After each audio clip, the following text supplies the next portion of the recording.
What's going on, everyone? Talon back here, and sorry for delaying this series just by a couple of days. With Super 17 coming out on a Saturday of all days, I was kind of like, okay, well, I guess I gotta do this stuff first, and then we'll get into this, because this is always a side little series and everything, but I do love making this nonetheless. So, again, welcome back to another episode of Weekend Mailbox, the series where you guys get to ask me questions about gaming or consoles or whatever you want to ask, you know, within reason, obviously.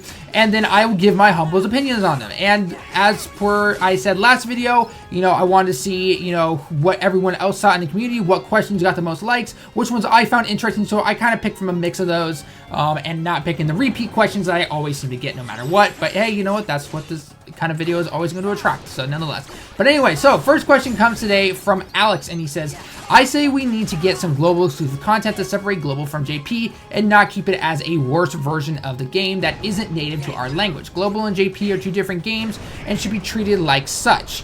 And, you know, continues on and such. Now, I gave my opinion a little about this, I think, a video or two ago, and others have also done this as well. I know some people commented in this as well, but I thought I'd give my opinions on this as well, because a lot of people always still come back to this when thinking about the difference between global and JP.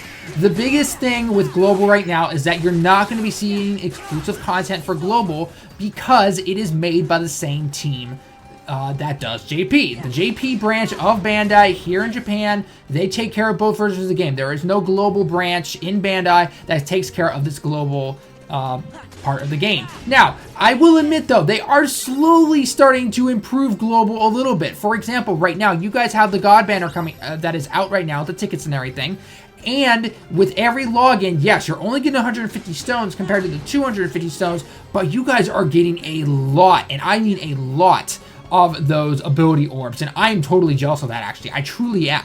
I wish we had gotten that. Of course, when we had the God Banner in JP, we did not have the ability system yet, but I truly, honestly wish we had gotten more of those. That would have been amazing. I would have easily loved that, and I think that would have been truly better than getting 250 stones, because, you know, we can just get the stones over time like no tomorrow. You know, maybe that sounds like someone who actually does put money into the game a little bit, but nonetheless, I still think overall getting those ability orbs is way better than getting a little bit more stones. I mean, 150 stones, by no means, that is still quite a bit. If you wait till the Heroes and Villains banner, that is 3 multis and a free one.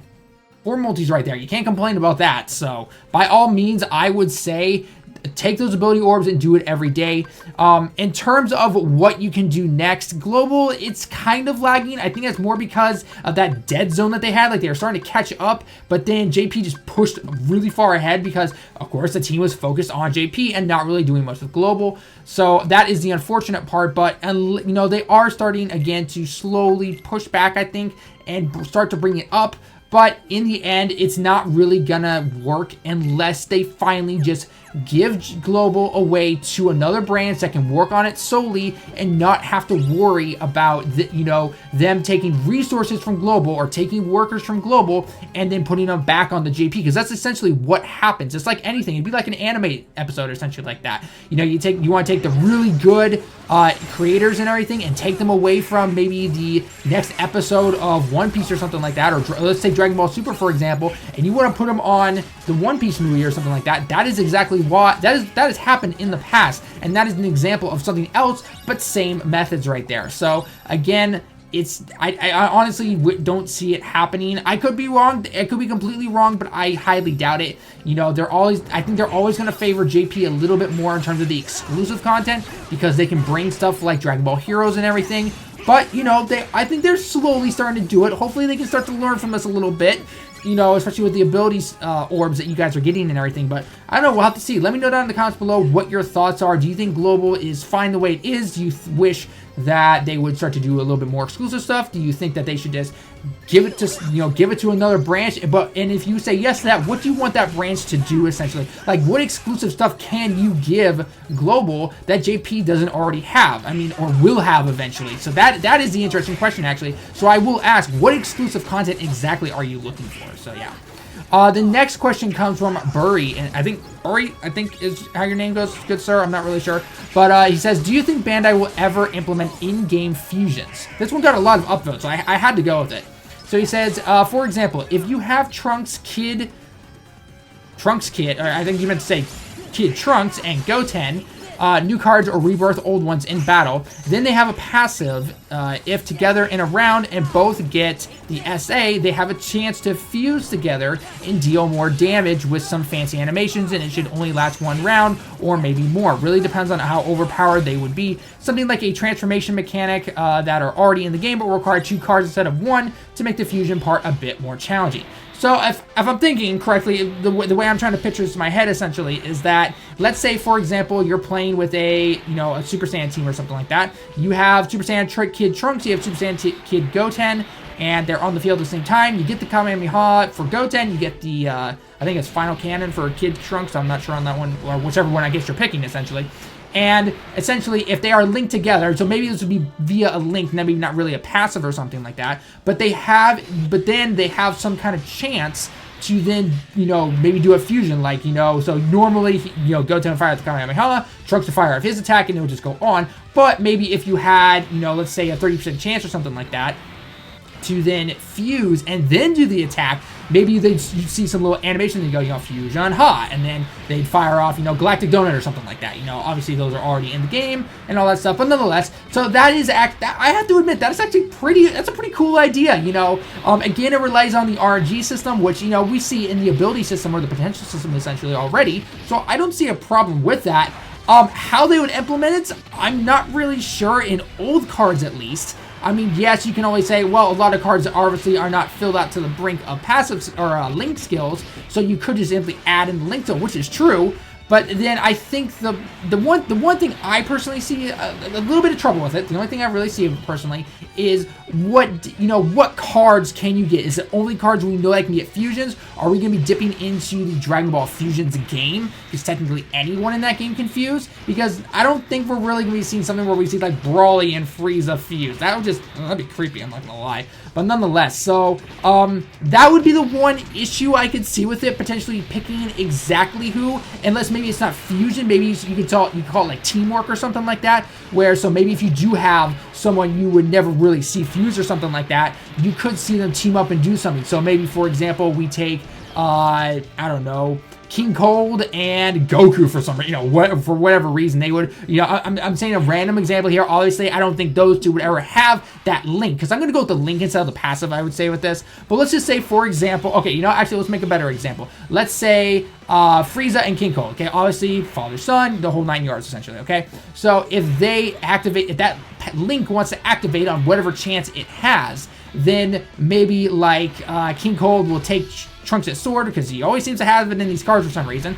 He'll slice the enemy a few times, he'll knock the guy up, and he comes up above him, he slices him down, and you have Frieza standing there on the ground like, and then he throws his little death ball at him. Something like that. So if that is the way you are thinking about that, and I think I'm picturing that correctly, then maybe more along the lines of a teamwork aspect or a team link or something like that over fusions, just be simply because, again, there could be some really creepy fusions and stuff like that. But nonetheless, let me know down in the comments below, though, what do you guys think? A lot of you guys upvoted this one, so I had to talk about it. And it actually did sound like a pretty cool idea. That would bring some originality to Dokkan, I would say. I mean, obviously, yes, this is simply adding a link if it went in that direction, but nonetheless, I think that would be pretty cool. So, yeah.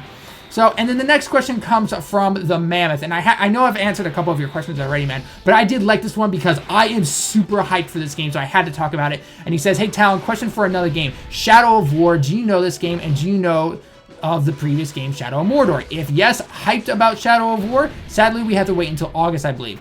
Yeah, I think it's September, actually, but oh, yes, I'm hyped for this game. Shadow of Mordor was one of my favorite games when it came out during that year. Yeah, there were a few problems with it and everything. I wasn't a huge fan after going through the game. I'd say about after a few hours into the game, I wasn't a huge fan of not the morality system, but the little orc system, essentially, where you could either kill the orcs and work your way up the tiers, and they would work themselves up.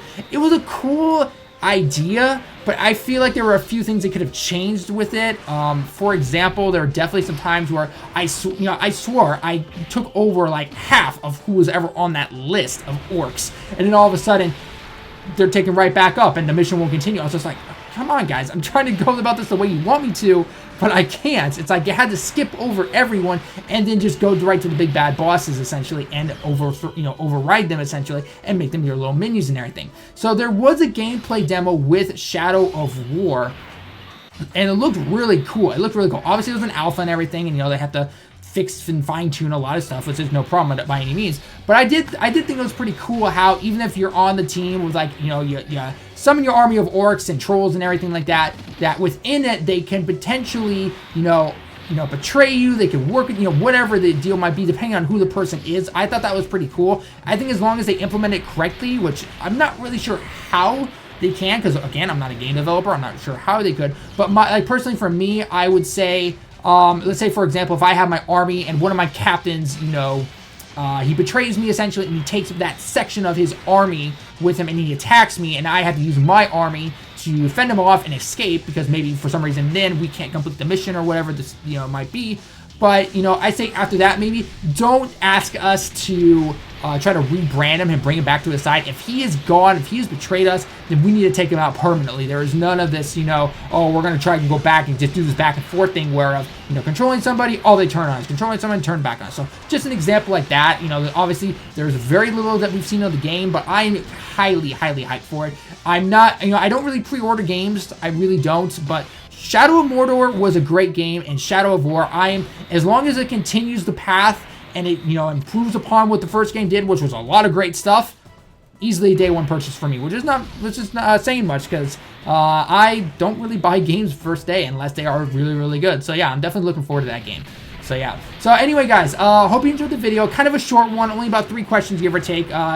These were, the first 2 questions were definitely the highest upvoted ones, and then I obviously wanted to take one that I personally found really cool. So the Shadow of War, I really thought that was a cool question because I am super hyped for that game. So anyway, leave your questions down below. Again, for next week, I will try to be back on schedule, hopefully, as long as there's nothing else coming out next weekend randomly for a Dokkan Fest or anything like that, which it shouldn't, but nonetheless. But yeah, so let me know down here below any kind of questions about games, what are my thoughts on them, consoles, whatever's coming out in the future, that kind of stuff. Let me know down in the comments below, and don't forget to upvote if you see something cool, and I will answer those in the next video. So hope you guys enjoyed. Again, subscribe if you are new, and until next time, everyone, I will see you in the next one.